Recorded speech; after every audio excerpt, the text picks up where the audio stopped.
সুপারনিউমেরারি post তৈরি করে অতিরিক্ত চাকরি দেওয়া আর তার বিনিময়ে বিপুল পরিমাণ অর্থ উপার্জন রাজ্য সরকারের নেতা মন্ত্রীরা জড়িত। তাই তাদের বিরুদ্ধে তদন্ত চালিয়ে যাওয়ার জন্য কলকাতা হাইকোর্ট যে রায় দিয়েছিল সেই রায় সুপ্রিম কোর্টে স্টে দিয়েছিল, কিন্তু গতকালকে 26,000 চাকরি বাতিলের সঙ্গে সঙ্গেই স্টে উঠিয়ে নেওয়া হলো সুপ্রিম কোর্টের পক্ষ থেকে।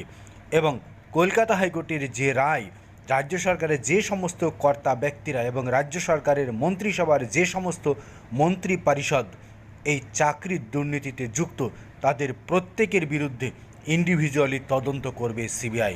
প্রয়োজনে প্রত্যেককে হেফাজতে নিতে পারবে। গতকালকে হাইকোর্টের দেওয়া সেই রায় পুনর্বহাল করল সুপ্রিম কোর্ট। সুপ্রিম কোর্টে দেওয়া স্টে অর্ডার ফিরিয়ে নিয়ে সুপ্রিম কোর্টের প্রধান বিচারপতির ডিভিশন বেঞ্চ স্পষ্ট নির্দেশ দিল 8 তারিখে আমরা মামলা শুনব। তবে তার আগেই আমরা জানিয়ে দিচ্ছি যে হাইকোর্টের যে রায় সেই রায় পুনর্বহাল থাকছে।